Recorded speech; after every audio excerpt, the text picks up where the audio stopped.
Life was pretty different 100 years ago. There were a few Model T Fords around, but with only 1 in every 50 people owning a car, most walked or traveled by horse. And life expectancy was a lot lower. You'd be very lucky to live to 50 years old, and flushing toilets, bathtubs, and hot water were luxury amenities. How much the world has changed. Multiple forms of travel available to everyone, convenience stores on every corner, and revolutions in technology have given us access to instant chat and video calling around the globe. So what about 100 years into the future? Presumably people will look back at the way we live today and chuckle at our old-fashioned ways and routines. That's what we'll be exploring in this episode of the Infographics Show, things we do now that will seem primitive in 100 years. Today we are transporting ourselves into the future, 100 years from now, so we can imagine how people will perceive 2018 when they look back. What might they see as ancient, crazy, or just downright primitive? At number 10 is manual driving. We are at the very beginning of the driverless car revolution, spearheaded by Elon Musk and other forward-thinking entrepreneurs. There are now 52 different companies that have been approved by the California Department of Motor Vehicles to test autonomous vehicles on the road. These include names such as Tesla, Ford, Waymo, Uber, BMW, Apple, and many more. There will no doubt be hiccups, and an unfortunate recent fatality involving Uber dominated the headlines last week, but with a long-term view, we can imagine roads with driverless cars will be far safer. Figures in 2016 and 2017 show that road-related fatalities in America topped 40,000 per year. Driving a car to the office in 2118 will be likened to riding a horse to work today.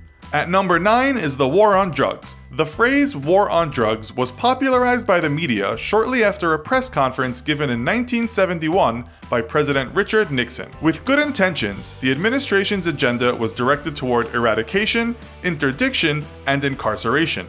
But 40 years on, and with nearly 50% of America's current criminals in prison for drug-related crimes, the debate continues about the effectiveness of this war.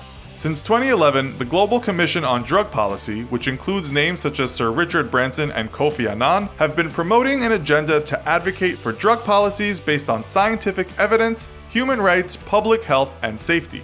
The future society will look back on this era and wonder why we continue to push policies that were ineffective and locked people up instead of rehabilitating them.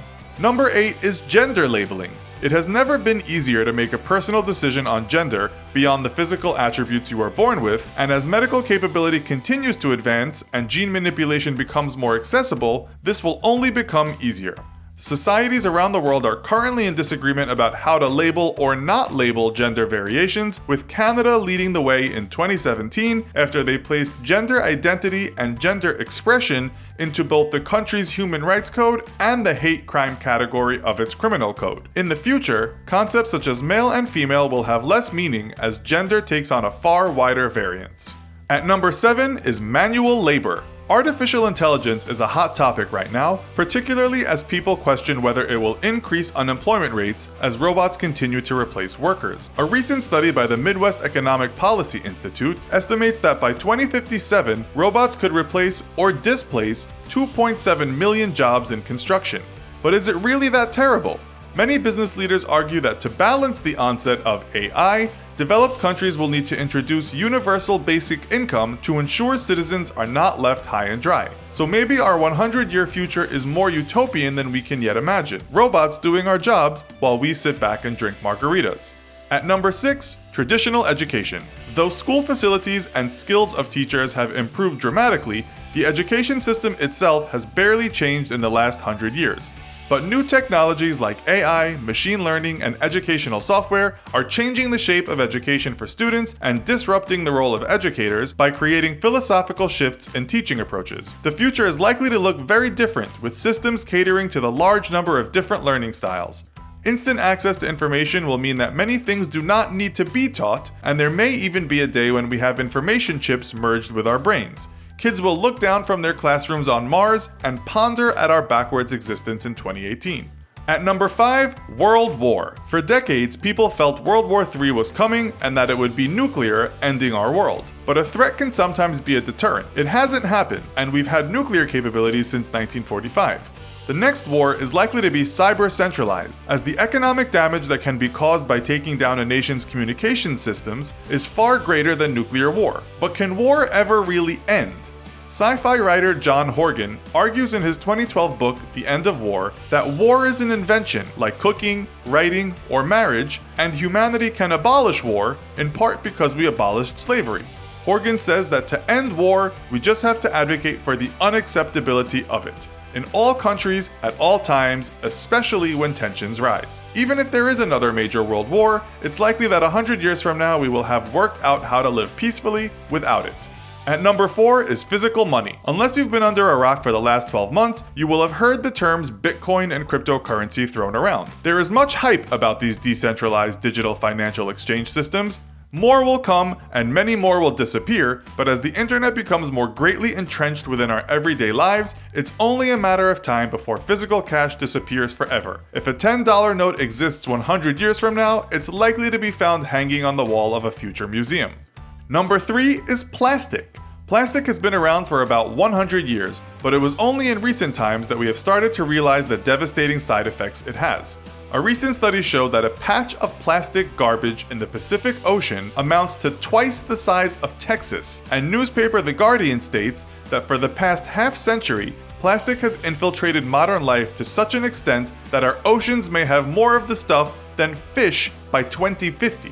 But things are already starting to change, with bans on single-use plastic coming into effect and continuing shifts in our habits when it comes to recycling. In the future, it's likely that much of our energy will come from waste recycling, and the things we use plastic for today will be replaced with materials that can either be consumed or that are biodegradable.